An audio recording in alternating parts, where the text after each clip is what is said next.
Assalamualaikum warahmatullahi wabarakatuh. Kepada yang terhormat Bapak Vicky Fendi selaku dosen pengampu mata kuliah Akuntansi Keuangan Lanjutan 1. Di sini kami dari kelompok D akan mempresentasikan hasil kerja dari kelompok kami mengenai consolidation change in ownership interest.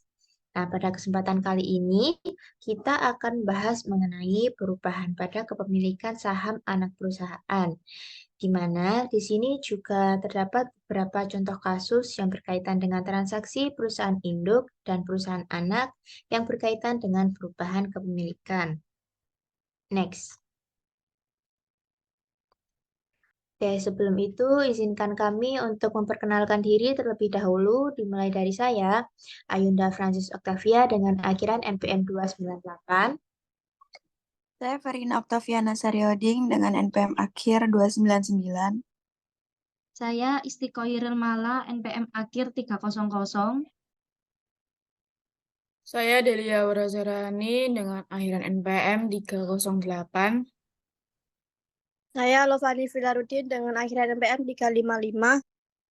Saya Sevina Aulia Putri dengan NPM akhir 356.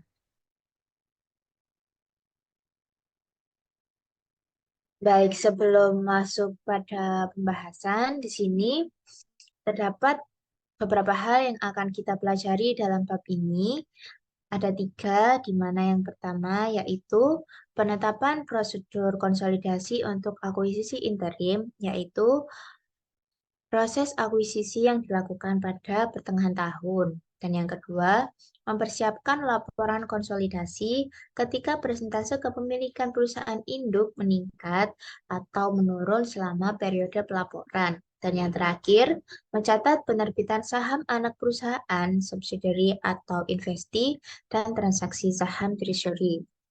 Next. Nah, di sini ada perubahan kepemilikan perusahaan induk, di mana perusahaan induk ini akan mengalami dua perubahan, yaitu yang pertama bisa saja meningkat dan juga menurun. Ketika meningkat, perusahaan ini bisa saja memperoleh atau mempertahankan kendali ketika terjadi beberapa hal berikut. Di antaranya yang pertama adalah ketika induk perusahaan memperoleh kepentingan pengendali selama periode interim.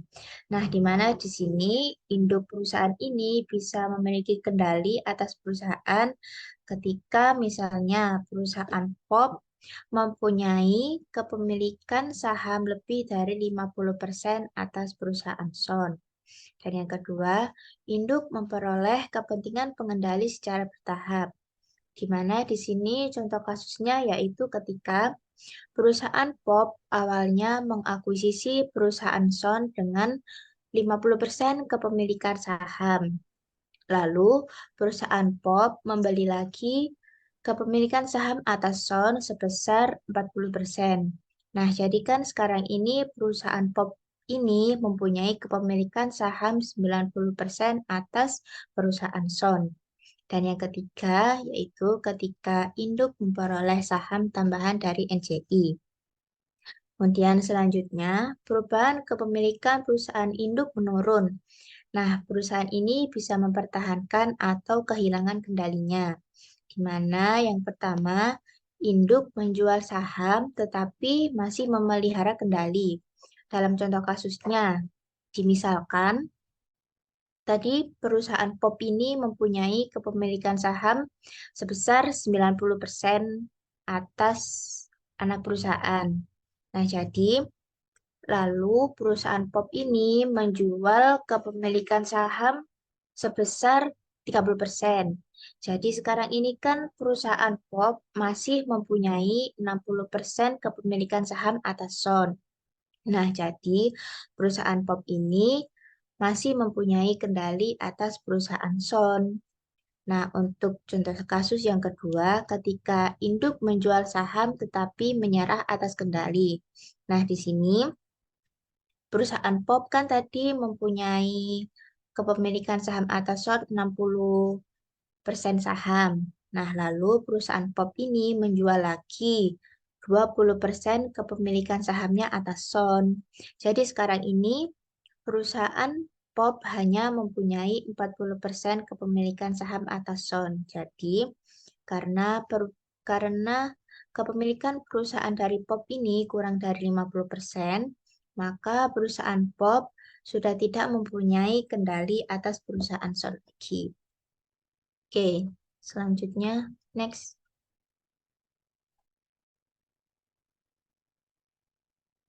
Nah, di sini juga terdapat beberapa contoh kasus yang berkaitan dengan transaksi perusahaan induk dan perusahaan anak yang berkaitan dengan perubahan kepemilikan.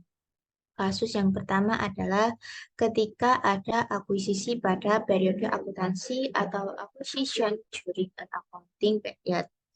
Nah, jadi akuisisi ini tidak dilakukan pada awal atau akhir tahun seperti yang sudah dijelaskan pada bab sebelumnya. Tapi untuk proses akuisisi saat ini yaitu ketika dilakukan pada pertengahan tahun. Nah, yang terjadi di sini adalah akan muncul yang namanya pre-acquisition earning dan pre-acquisition dividend. Seperti yang sudah saya tulis dengan warna merah pada tampilan layar. Di mana yang namanya pre-acquisition earning ini adalah laba yang dimiliki sebelum terjadi transaksi akuisisi, sehingga laba ini tidak bisa diakui oleh perusahaan yang mengakuisisinya. Kemudian yang kedua yaitu pre-acquisition dividend juga sama. Adalah ketika dividen misalnya dibayarkan 2 kali, yaitu sebelum dilakukan akuisisi dan sesudah dilakukan akuisisi.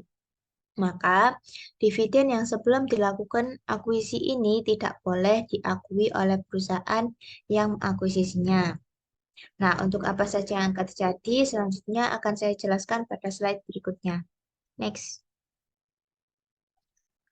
Nah, pada pre-acquisition earning ini, di sini terdapat satu kasus, yaitu POP membeli 90% saham dari Son Company pada tanggal 1 April dengan harga $427.500.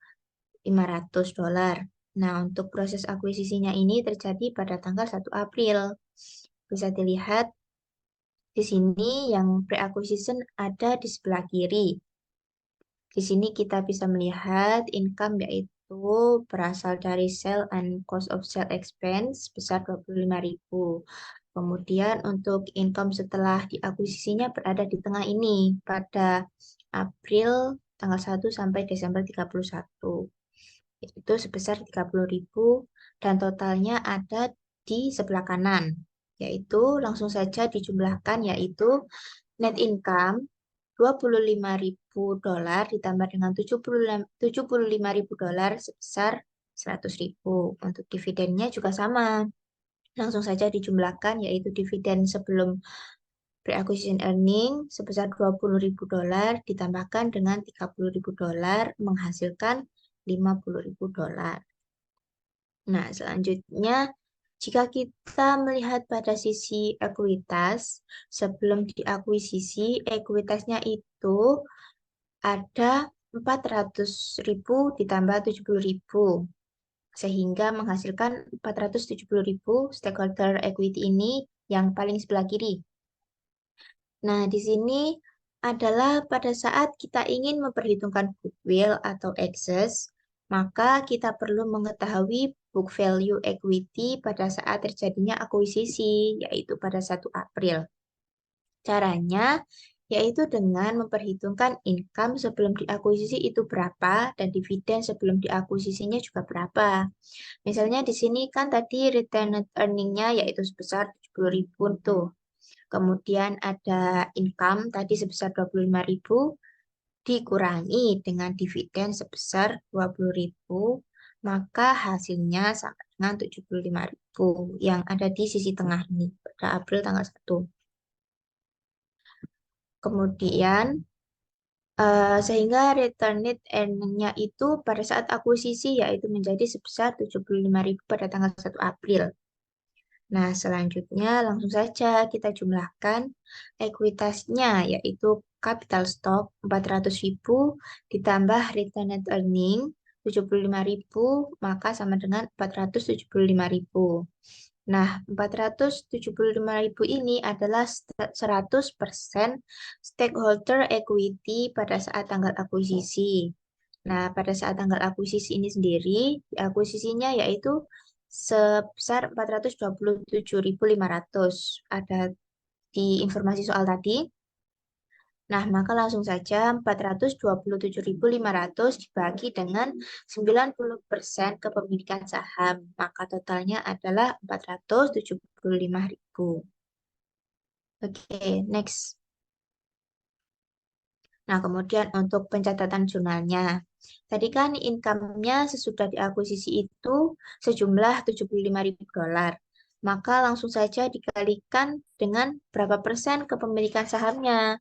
Yaitu di sini kepemilikan sahamnya yaitu sebesar 90% dikali dengan 75.000, maka income yang harus diakui setelah 1 April yaitu sebesar 67.500.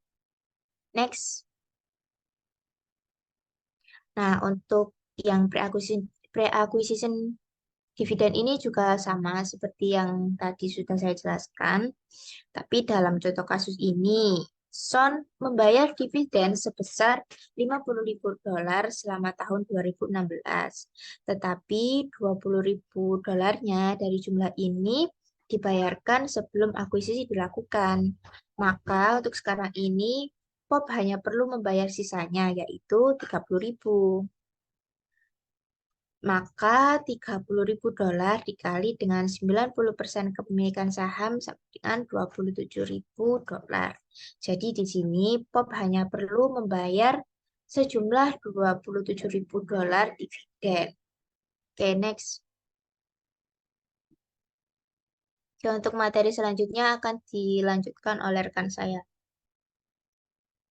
Selanjutnya ada konsolidasi, prosedur konsolidasi untuk akuisisi anak perusahaan pada pertengahan tahun oleh POP Corporation. Diketahui saldo investasi Son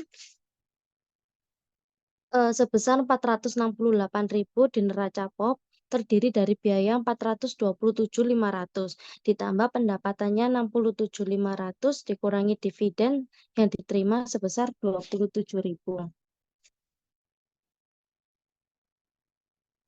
Selanjutnya, ada entry kertas kerja mengeliminasi pendapatan dari Son dan dividen yang diterima dari Son dan mengembalikan investasi pada akun Son ke saldo yang tertera 427.500 pada saat akuisisi pada tanggal 1 April 2016.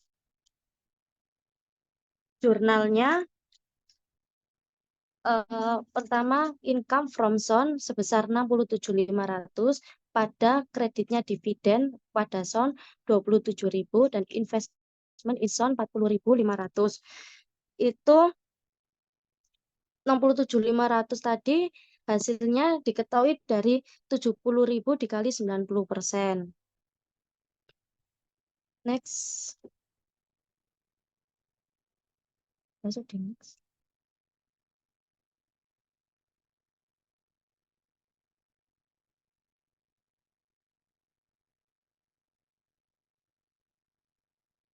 Biji mereka gak di next, Rek.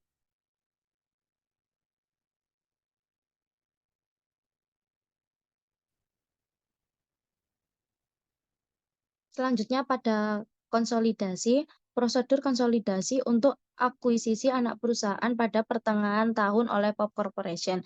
Diketahui saldo investasi Son itu sebesar 468.000 di neraca POP, terdiri dari biaya 427.500,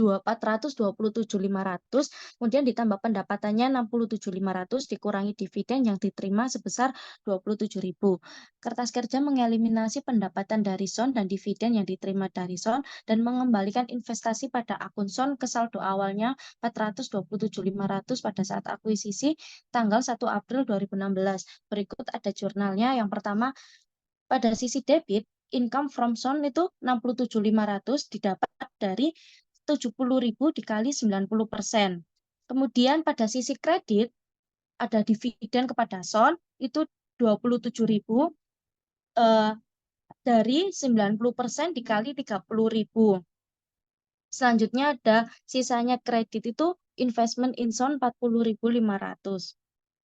Next.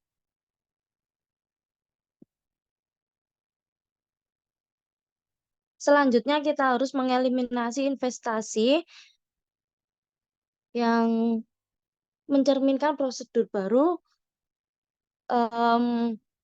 Dividen sebenarnya diterima oleh perusahaan Indo itu 90% kali 30.000 tadi. Kemudian akuisisi pada harga pokok penjualan serta beban dan dividen.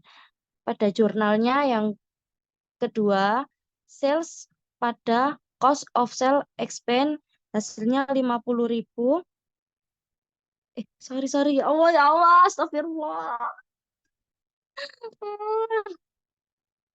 Kapok-kapok santai ti, aku mau yang ngono kok.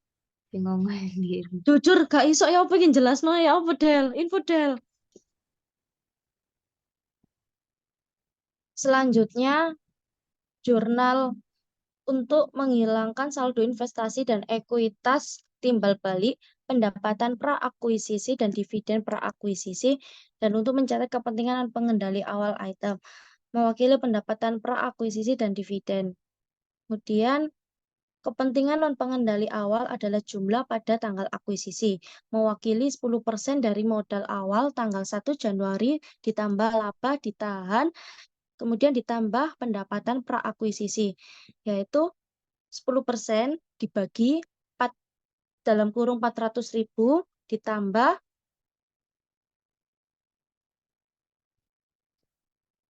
70.000 ditambah 25.000. Kemudian sales 50.000, cost of sale and expense 25.000, capital stock pada sisi debit 400.000, retained earning pada sisi debit juga 70.000, dividen sisi kredit 18.000, investment in zone sisi kredit 427.500, kemudian NCI-nya 49.500 di sisi kredit. Nah, pada perhitungan 400.000 itu kan common stock, kemudian 70.000-nya kan retained earning, kemudian pre-acquisition income hasilnya 25.000, ditambah itu kan 495.000. Nah, NCI itu kan memiliki kepemilikan 10%-nya non-controlling interest. Berarti 495.000 dikali 10% hasilnya 49.500. Nah, kemudian pada non-controlling interest share itu pada sisi debitnya 7,5, 7.500, mohon maaf. Kemudian pada dividen sisi kreditnya itu 5.000. Non-controlling interest pada sisi kredit juga 2.500. Next.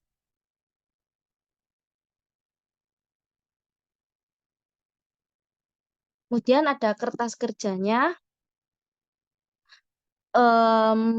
Dilihat dari jurnal yang awal tadi ya.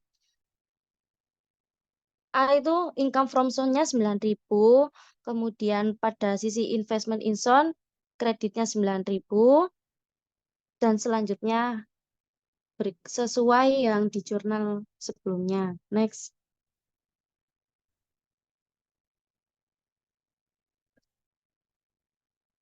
Kemudian ada POP mengakuisisi 90% pada bulan Oktober, tetapi mengakuisisinya itu bertahap. Pada bulan Juli diketahui akuisisinya itu 5%, kemudian bulan Agustus 5%, dan Oktober itu 80%. Nah, kalau di jumlah itu kan 90%. Nah, yang bulan Oktober tadi 80% itu termasuk jadi pengendalinya karena lebih besar persennya. Kalau yang 5% tadi Juli sama Agustus itu masih belum bisa jadi pengendalinya. Kemudian kalau Oktober 80%, maka menggunakan metode ekuitas. Sedangkan yang bulan sebelumnya itu Juli sama Agustus itu menggunakan metode fair value atau cost method. Kemudian pada investment cost ini kan 7.000, 8.000 ditambah 210 hasilnya 225.000. Sementara equity at acquisition date-nya itu 220.000. dengan perhitungan 210.000 ini pada Oktober dibagi 80%, hasilnya itu 262.500 itu book value. Kemudian kalau mencari goodwill, tadi kan sudah dihitung 262.500. Kemudian goodwill-nya itu didapat dari 262.500 dikurangi 220.000, hasilnya 42.500 goodwill-nya. Next.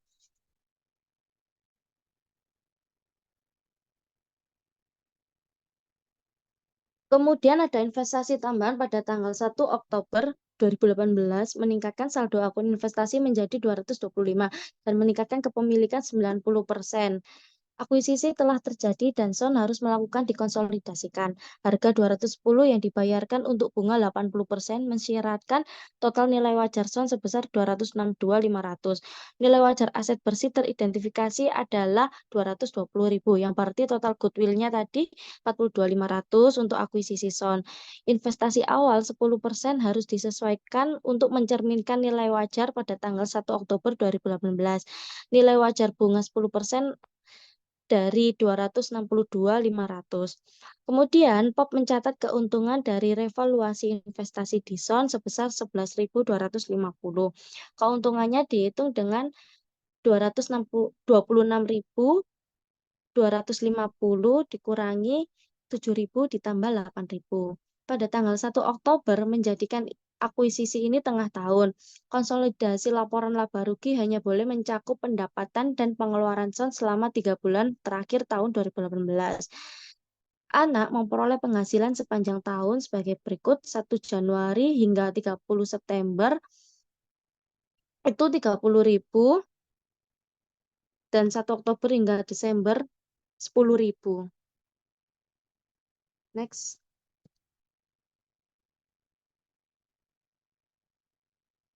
Kemudian untuk metode ekuitas menghitung jurnalnya itu income from Son 9.000 itu didapat dari tadi kan 1 Januari kan belum diakuisisi. Kemudian pada 1 Oktober setelah diakuisisi. Nah, kan 10.000 dikali kepemilikannya 90%, hasilnya 9.000. Terus 9.000 ini nanti kita harus mengeliminasi. Kemudian yang B, sales 112.500, kemudian cost of sale expense, sisi kredit 82.500, capital stock 100.000, retained earnings 90.000, goodwill 42.500, kemudian investment in Son 236.250 itu didapat dari investasi awalnya tadi 210, kemudian ditambah 15.000 dari 7.000 tambah 8.000, hasilnya 225. Kemudian terdapat gain 11.250. Dijumlah ketemu hasilnya 236.250. Kemudian non-controlling interest itu sisi kredit 26.250. Kemudian yang C, jurnal yang C, NCI share itu 1.000. Eliminasi dari mohon maaf 10.000 dikali 10%-nya tadi. Kemudian non-controlling interest pada sisi kredit 1.000. Next.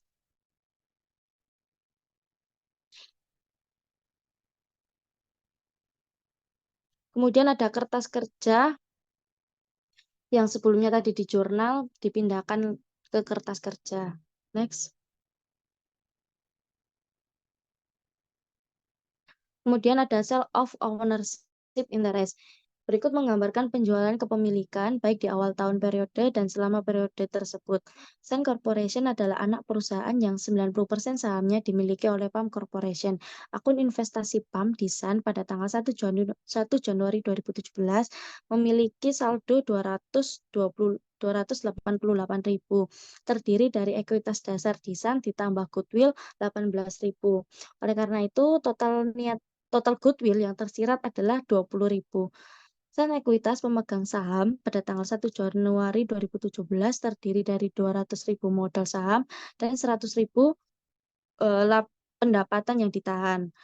Kemudian tahun 2017, Sun melaporkan pendapatan sebesar 36.000 diperoleh secara proporsional sepanjang tahun dan membayar dividen sebesar 20.000 pada tanggal 1 Juli. Materi selanjutnya akan dijelaskan oleh rekan saya. Selanjutnya adalah mathematics of an interest and the beginning of the period, yaitu penjualan bunga di awal periode. Di sini tuh selalu ditanyakan penjualan di awal periode. Seperti soal di bawah ini, jika PAN menjual 10% saham di Sun 1/9 dari kepemilikannya pada tanggal 1 Januari 2017 seharga $40.000, kami tidak mencatat keuntungan atau kerugian atas penjualan tersebut.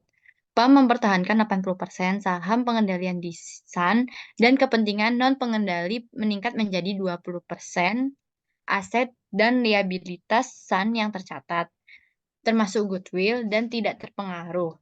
PAM membuat entry berikut untuk mencatat penjualan. Baik di samping tersebut adalah jurnalnya, di mana kas ada di sisi debit sejumlah $40.000 yang didapat dari soal. Selanjutnya itu investasi pada Sun yang ada di sisi kredit, yaitu 32.000 yang ada di awal penjualannya sebesar 288.000 dikali 90% sama dengan 32.000. Selanjutnya additional paid in capital PAM yaitu 8.000, yaitu nilai sisa.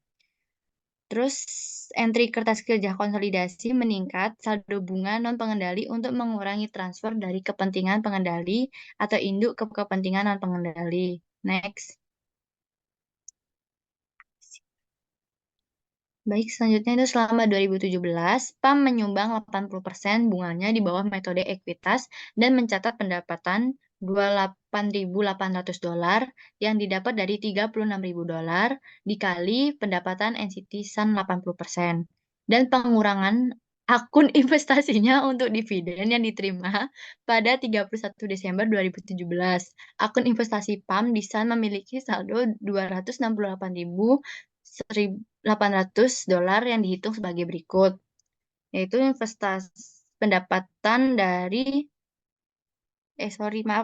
investasi balance Januari tahun 2017 yaitu $288.000 dikurangi nilai buku 32.000 sama dengan 256.000. Lalu ditambah income less dividend yaitu 28.800 dikurangi 16.000. 28.800 didapat dari net income dikali 80%, 36.000 dikali 80% sama dengan 28.800 dikurangi dengan dividen bulan Juli yaitu dikali 80%, yaitu 20.000 dikali 80% sama dengan 16.000. Jadi 28.800 dikurangi $16.000 sama dengan 12.800. Lalu ditambah menjadi 268.800 untuk investasi balance tanggal 31 Desember 2017. Lalu penjualan bunga dilakukan pada awal periode, sehingga pengaruh penjualan terhadap prosedur konsolidasi untuk tahun 2017 sangat minim. Entry kertas kerja dari Exhibition 8.3 dalam bentuk jurnal umum. Next.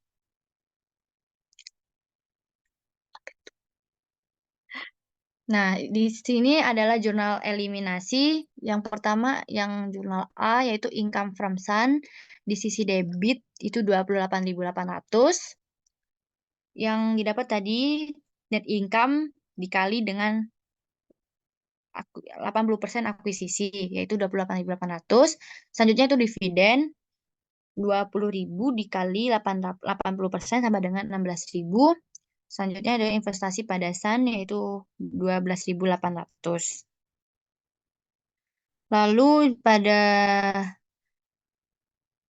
ada konsolidasi work paper, kertas kerja konsolidasi di mana terdapat income statement sales di PAM yaitu $600.000, terus 80% Sun-nya itu 136.000. Terus dikonsolidasi statement jadi $736.000. Lalu income from sum-nya di PAN itu 28.800. Lalu adjustment and elimination itu di sisi debit 28.800. Selanjutnya expense including cost of sales itu didapat dari 600 dikurangi 20 expense including cost of sale itu yaitu dikurangi 508.800, lalu 80%-nya itu 100.000. Nah, konsolidasi statementnya yaitu 508.000 ditambah 100 sama dengan 608.000. Lalu konsolidasi net income-nya yaitu konsolidasi statement $736.000, income statement sales dikurang dengan expense including cost of sales yaitu 127.200. Selanjutnya itu non-controlling interest sale di sisi debit yaitu 7.200, konsolidasinya 7.200. Controlling share of net income-nya itu 120.000, didapat dari 600.000 ditambah 28.800 dikurang 508.800 sama dengan 120.000. Lalu 80%-nya 136.000 dikurang 100.000 sama dengan 36.000. Terus konsolidasi statementnya 120.000. Selanjutnya return net earning statement return net earning pada PAM yaitu 210.000. Lalu konsolidasi statementnya 210.000. Terus return net earnings-nya SUN itu 80% SUN 100.000 dan adjustment and elimination-nya itu 100.000. Lalu angka-angka tersebut ditemukan ada di jurnal-jurnal sebelumnya. Lalu eliminasi pada B capital stock atau SUN yaitu $200.000. Terus retained earnings-nya itu pada SUN itu 100.000, goodwill-nya itu 20.000. Lalu investasi insan-nya itu di sisi kredit 256.000, non-controlling interest-nya itu 20% yaitu 64.000. Yang didapat tadi kan di soal itu ada non-controlling interest-nya itu 10% itu 32.000. Lalu jadi kita 32.000 dikali 20% sama dengan 64.000.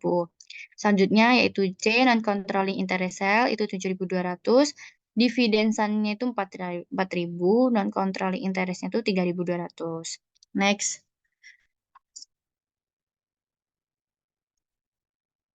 Baik, selanjutnya yaitu sale of an interest during an accounting period.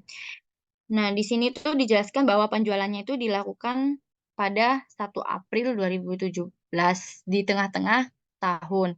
Yang ada di soal tersebut yaitu jika PAM menjual 10%, bunga SUN pada tanggal 1 April 2017 seharga $40.000, lalu penjualan dapat dicatat pada tanggal 1 April 2017 atau sebagai kebijaksanaan pada tanggal 1 Januari 2017 dengan asumsi bahwa PAM mencatat penjualan pada 1 Januari 2017.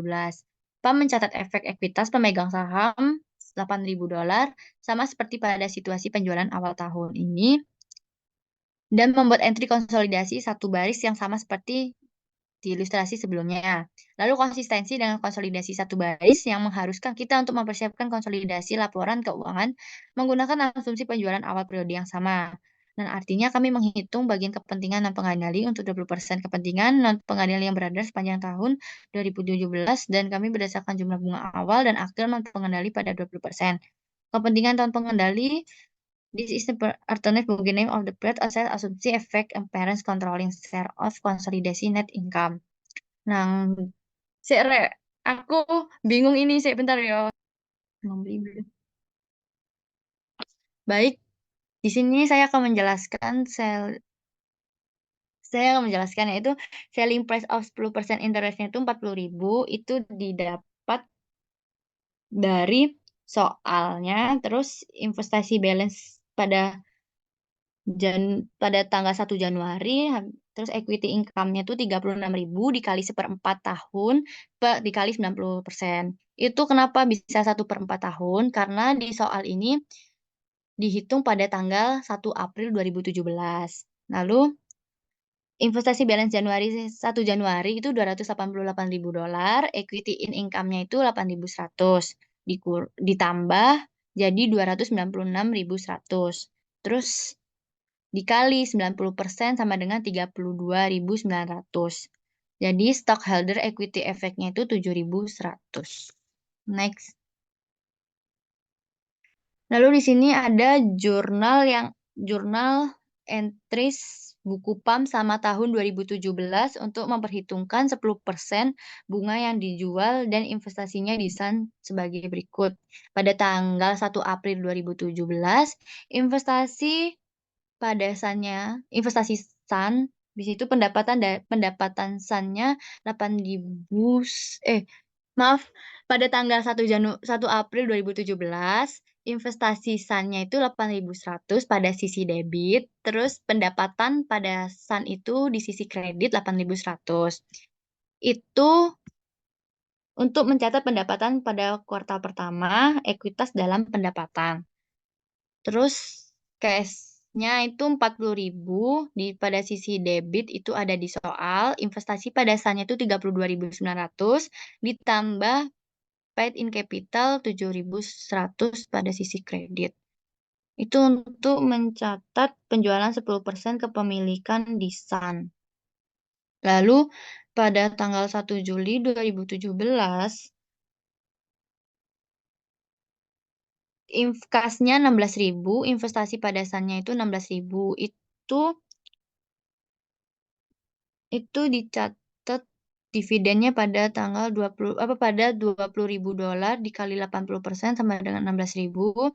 Pada tanggal 31 Desember 2017, investasi SUN-nya itu 21.600, income from SUN-nya itu 21.600.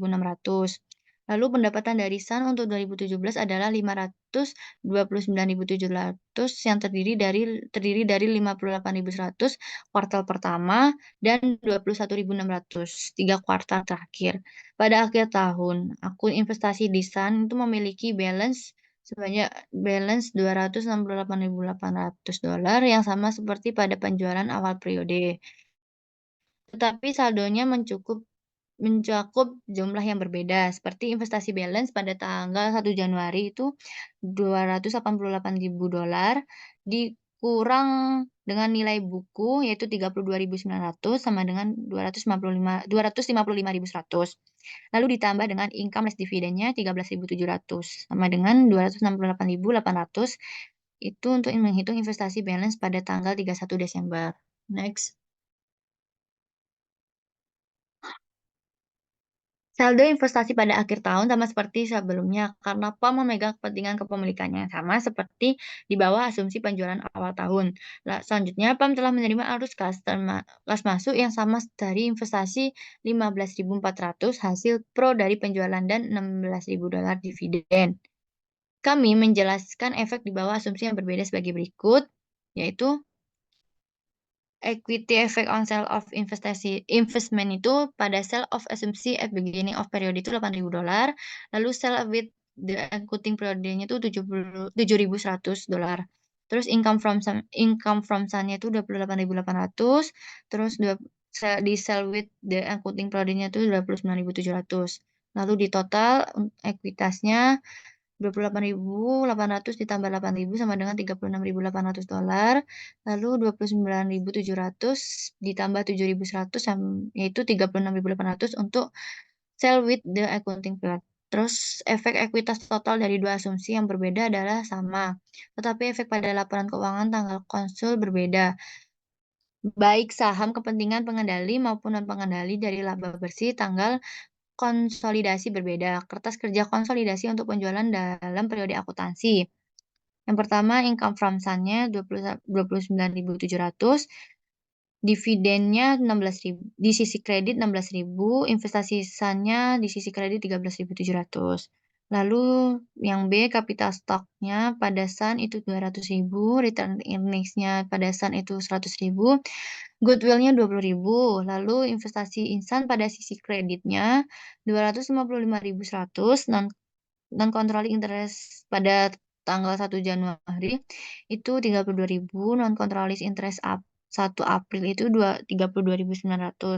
Selanjutnya non-controlling interest sale yaitu 6.300 di sisi debit, lalu dividennya 4.000 di sisi kredit, non-controlling interestnya di sisi kredit 2.300. Next. Baik, selanjutnya akan dilanjutkan oleh teman saya. Oke, baik. Di sini saya akan menjelaskan tentang perhitungan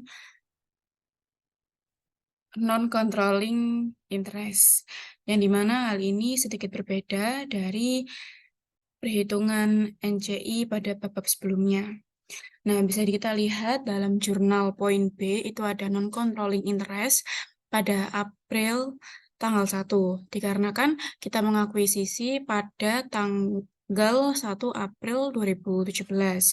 Nah, 32.900 ini didapatkan dari 296.100 itu dikali dengan 1/9. Nah, 1/9 ini didapatkan dari, kan total bulan itu kan ada 12 bulan. Nah, sedangkan kita mengakuisisi pada bulan April.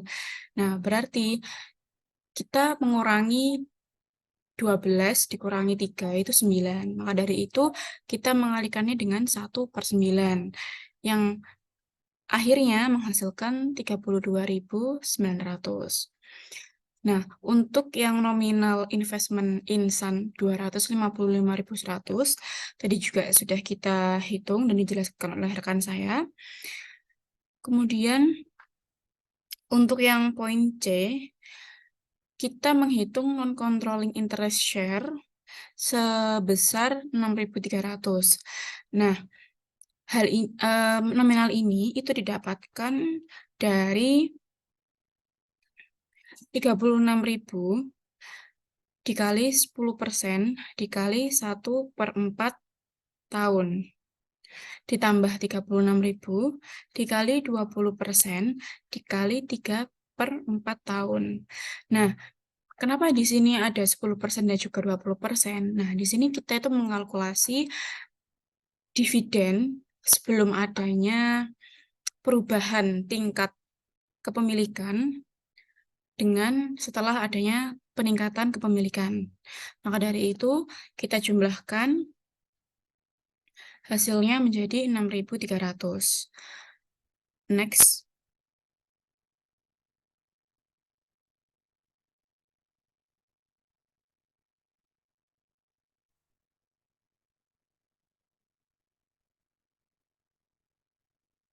Oke.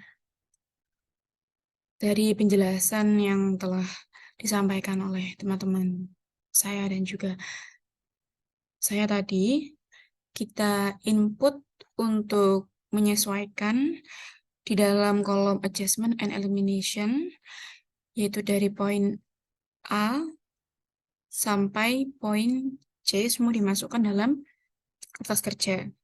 Next.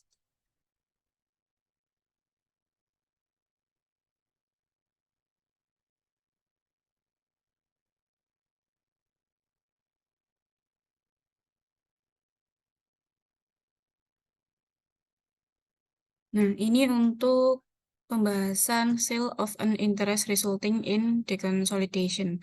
Jadi ini merupakan kasus yang dimana perusahaan induk itu menjual kepada perusahaan anak dengan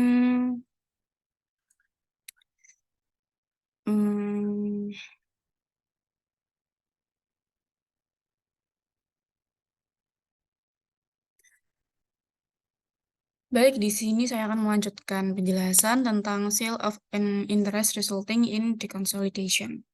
Jadi ini kasus di mana perusahaan induk itu masih memegang pengendalian atas perusahaan anak.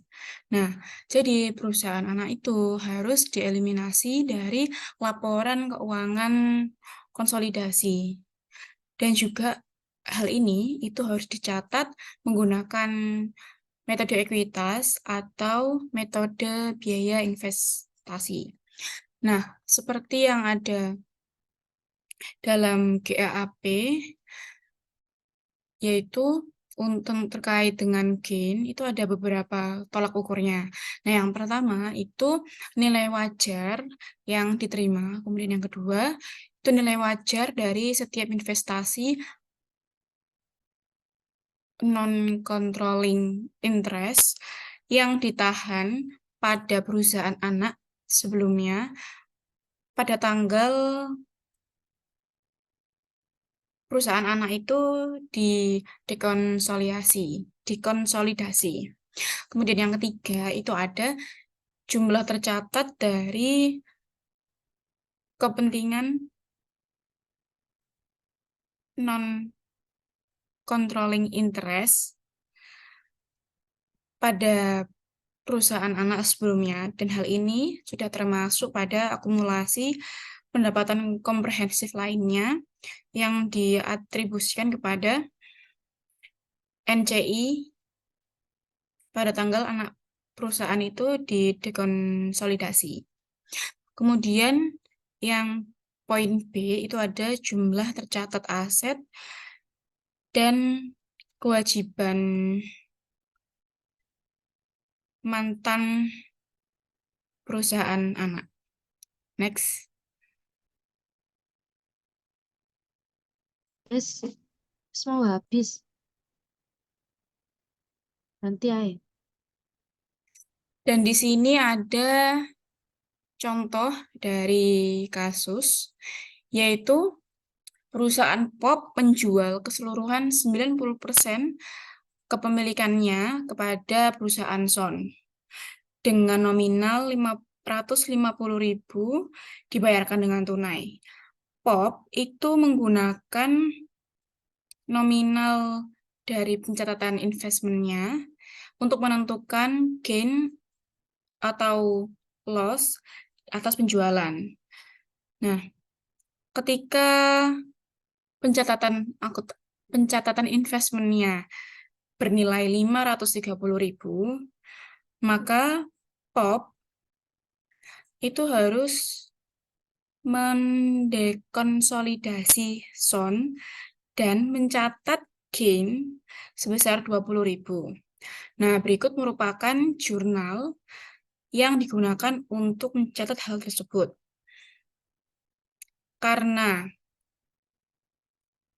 suatu perusahaan, jika dia mengakuisisi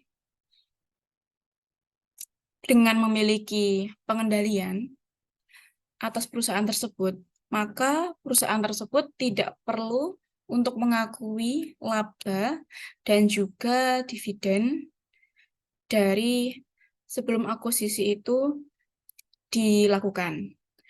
Tetapi, jika suatu perusahaan tersebut menghilangkan pengendalian atas perusahaan yang ingin diakuisisi, maka wajib hukumnya perusahaan tersebut untuk mengakuisisi laba dan juga dividen sebelum akuisisi tersebut terjadi. Nah, dikarenakan perusahaan POP ini tetap memegang kontrol atas perusahaan Son, maka dari itu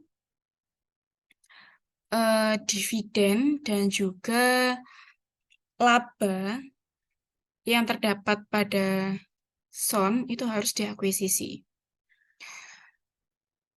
Jurnalnya cash 550.000 di debit, kemudian kreditnya investment pada Son, dan juga ada gain atas penjualan 20.000. Next, change in ownership interest from subsidiary stock transaction. Nah, penerbitan saham anak perusahaan itu memberikan peluang untuk perusahaan anak itu memperluas operasionalnya mereka melalui pembiayaan eksternal. Nah, manajemen induk dapat memutuskan untuk membangun pabrik baru untuk anak perusahaan dan untuk membiayai konstruksi dengan menyarankan anak perusahaan untuk menjual saham anak perusahaan tambahan kepada induk. Jadi, inti dari subbab ini adalah seperti adanya perubahan peningkatan terkait kepemilikan. Oh, maaf. Perubahan terkait jumlah lembar saham yang dibagikan oleh perusahaan induk. Nah, seperti dalam kasus perusahaan anak yang sering kita temui, itu ada pemegang saham NCI, itu dapat menggunakan hak mereka untuk memesan saham terlebih dahulu untuk mereka itu bisa berlangganan terhadap penerbitan saham tambahan secara proporsional sesuai dengan kepemilikan NCI dalam perusahaan tersebut. Kemudian kegiatan operasional dalam perusahaan anak itu dapat diberikan batasan apabila manajemen induk perusahaan itu memutuskan untuk kembali mengakuisisi sahamnya sendiri dalam perusahaan anak. Untuk penjelasan selanjutnya akan dijelaskan oleh rekan saya.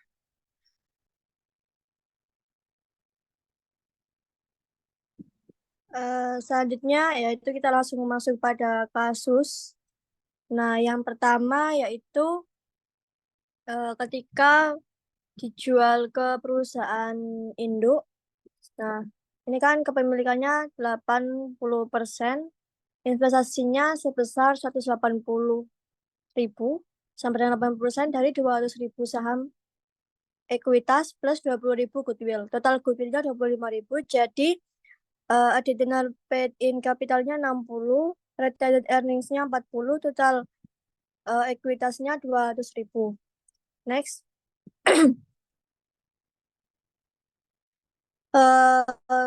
Untuk yang selanjutnya, jika dijualnya ke perusahaan induk, nah ini ada penambahan dari 8.000 ke 10.000. Tapi dengan total saham yang berdasar sekarang dari 10.000 menjadi 12.000, sehingga total kepemilikannya presentasinya naik, yaitu menjadi 83,33%. Sehingga kalau kita perhitungkan sebelum penjualan, jumlah investasinya yaitu ini yang Januari 1 before sale itu jumlah investasinya kan 180.000. Terus ekuitasnya 200.000 kali 80%, 160.000, goodwillnya 20.000. Tapi setelah ada penjualan kepemilikannya, tapi setelah ada penjualan, kepemilikannya tidak lagi 80%. Dan saham beredarnya bertambah menjadi 12.000, maka total sahamnya sebesar 240.000, kepemilikannya menjadi 83%, sehingga ekuitasnya menjadi 200.000, goodwillnya tetap sama 20.000, tapi investasinya berubah menjadi 220.000.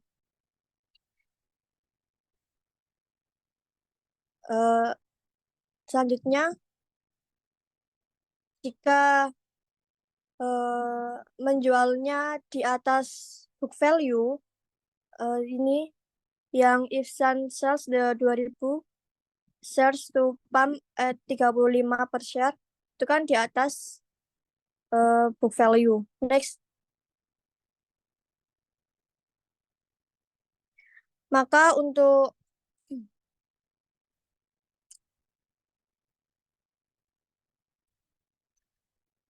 membeli 2.000 saham ini yaitu sebesar 35. Maka book value yang didapatkan setelah pembelian yaitu 225.000 dari 200.000 tadi ditambah 70.000 dikali 83% sama dengan 225.000. Berarti Kemudian yang sebelum pembelian itu kan 200, sebelum ya pembelian kan 200.000 kali 80%. Nah, ketemu 65.000. Jadi di sini itu ada selisihnya,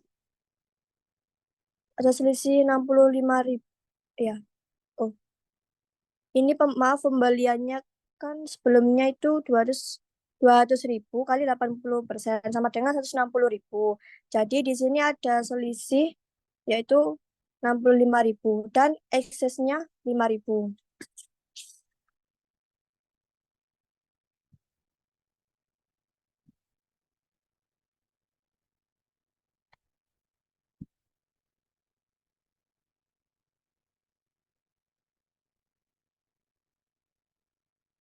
Selanjutnya yaitu jika penjualan ke pihak ketiga, jadi persentase pemilikannya berubah menjadi 66% karena sahamnya berubah dari dari 12.000 menjadi 8.000. Efeknya tetap sama pada ekuitas yang di perusahaan anak. Itu bisa bertambah atau berkurang.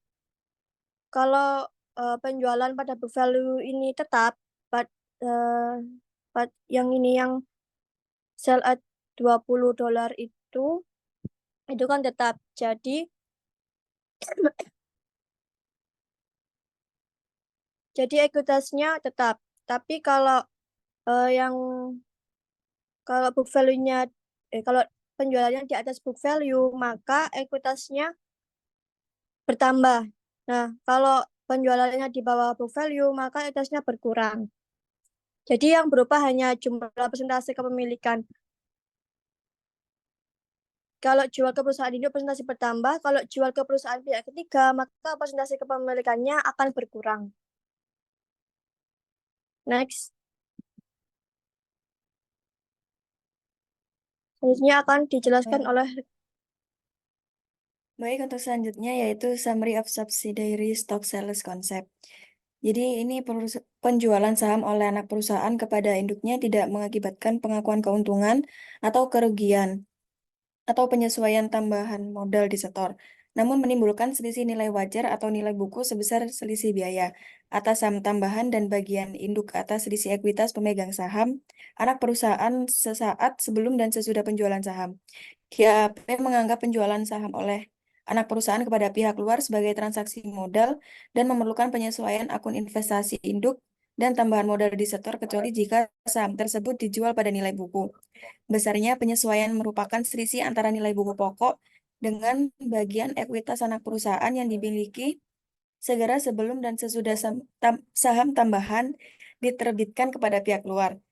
Apabila induk dan investor luar membeli saham anak perusahaan sehubungan dengan kepemilikan saham yang ada atau rata-rata, tidak diperlukan penyesuaian terhadap tambahan modal di setor, terlepas dari apakah saham tersebut dijual pada nilai buku, di bawah nilai buku, atau di atas nilai buku. Next. Selanjutnya yaitu Treasury Stock Transaction by a Subsidiary. Jadi ini tuh saham yang dipilih kembali oleh perusahaan yang menerbitkan saham itu sendiri. Sehingga persentase kepemilikannya itu berubah. Langsung ke kasusnya, yaitu asumsi Son Company adalah 80% anak perusahaan Pop dan Son memiliki 10.000 saham. Saham biasa beredar pada tanggal 31 Desember 2017. Di tanggal 1 Januari 2018, Son membeli 400 lembar saham dari pemegang saham non-pengendali. Ekuitas Pop di Son sebelum pembelian 400 lembar saham Treasury oleh Son adalah sebesar $160.000 dan kepemilikannya sebesar 80%. Pembelian tersebut 400 saham Treasury oleh Son meningkatkan persentase kepemilikan Pop menjadi 83,3% atau 8.000 dari 9.600 saham beredar. Berapapun harga yang dibayarkan oleh Son. Jika Son membeli 400 saham di harga mereka, nilai buku $20 per saham. Bagian Pop atas ekuitas Son tetap $160.000. Jadi di bawah ini ada equity of Son Company. Capital stock untuk $10 pernya yaitu sebesar $100.000. Itu pada before purchase of treasury stock. Lalu setelah itu return earnings-nya 100.000 dengan total 200.000. Lalu dikurangi treasury stock-nya 0, maka totalnya tetap $200.000. Lalu pop interest-nya itu 4/5 dari 8/10, yang 8.000 tadi, itu angka kepemilikannya setelah dijual menjadi 5/6. Untuk total pop share of Son book value-nya menjadi $160.000. Lalu di sebelahnya yaitu after purchase of 400 share at $20. Capital stock-nya sama 100.000, retained earnings-nya 100.000 dan totalnya sama 200.000. Lalu dikurangi treasury stock-nya sebesar 8.000, totalnya menjadi $192.000. Pop interest-nya 5/6 dikalikan 5/6 karena sudah dijual tadi. Lalu hasilnya $160.000. Lalu selanjutnya purchase of 400 share at $30. Capital stock-nya $100.000. Retained earnings-nya sama 100.000 dengan totalnya sama 200.000. Dikurangi treasury stock-nya sebesar 12.000 dan totalnya $188.000. Dikali dengan pop interest-nya sama setelah dijual 5/6 yaitu total pop share of Son book value-nya $156.667.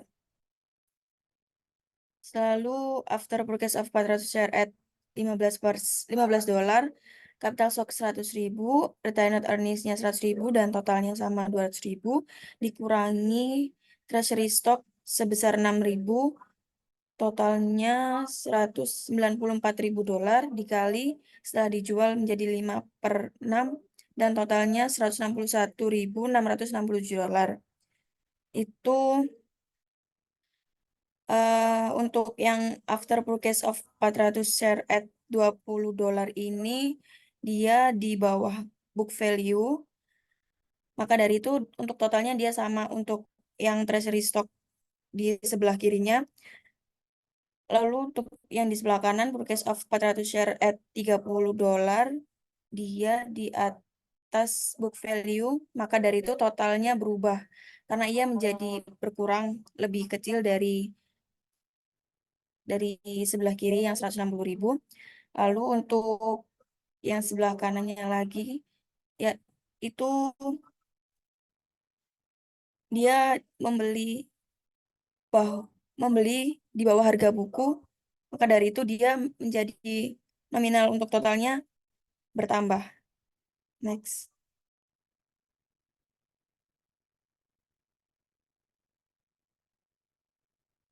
Lalu selanjutnya ini jika Son membeli 400 lembar saham Treasury dengan harga $30 per saham, ekuitas POP berkurang dari $3.333 menjadi $156.667. Seperti yang ditunjukkan pada kolom di bawah ini. Berikut adalah catatan penurunan dari Son, yaitu additional paid-in capitalnya pada investment in Son sebesar 3.333. Lalu untuk jurnal selanjutnya yaitu Son membeli 400 saham Treasury dengan harga $15 per saham, yaitu dari $5 per saham di bawah nilai buku. Sebagai akibat dari akuisisi saham Son, bagian POP atas ekuitas Son meningkat dari $160.000 menjadi $161.667. Peningkatan sebesar $1.667 ini memerlukan penyesuaian berikut. Jadi investment in Son pada additional paid-in capital sebesar 1.667. Next. Lalu selanjutnya yaitu stock dividend and stock splits by a subsidiary. Jadi stok dividen ini tuh lembar saham yang berbentuk dividen. Maka dari itu dia harus membuat akun baru, yaitu investasi dalam bentuk stok dividen. Karena perusahaan anak membagi dividen dalam bentuk lembaran saham yang baru. Sedangkan untuk stock split, yaitu dia men-split saham menjadi dua, tapi dia tidak mempengaruhi investasi. Jadi di sini ada kasus yaitu Pam Corporation memiliki 80% saham beredar yang diakuisisi pada tanggal 1 Januari 2016 seharga $160.000. Ekuitas pemegang saham Sun pada tanggal tersebut sebagai berikut. Kapital stoknya 10 par yaitu sebesar $100.000, additional paid-in capitalnya 20.000 dan retained earnings-nya 80.000 dan totalnya untuk shareholder equity sebesar $200.000. Selama tahun 2016, Sun memiliki laba bersih sebesar 30.000 dan membayar dividen tunai sebesar 10.000. Pam meningkatkan investasinya di Sun untuk pendapatan investasinya sebesar 24.000 itu dari $30.000 dikalikan 80% dan menurunkannya untuk penerimaan dividen sebesar 8.000 dari $10.000 dikalikan 80%. Jadi investasi Pam di akun Sun pada 31 Desember adalah $176.000. Berikut adalah kertas konsolidasi Pam Corporation. Jadi income from Sun-nya 24.000,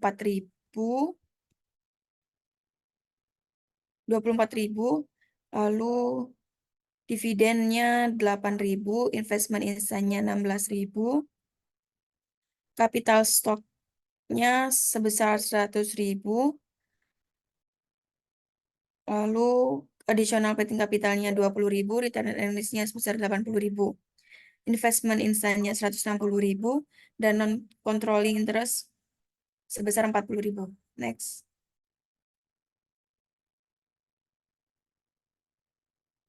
Berikut ini jika Sun mengumumkan dan menerbitkan dividen saham sebesar 10% di tanggal 31 Desember 2016 ketika sahamnya dijual dengan harga $40 per saham.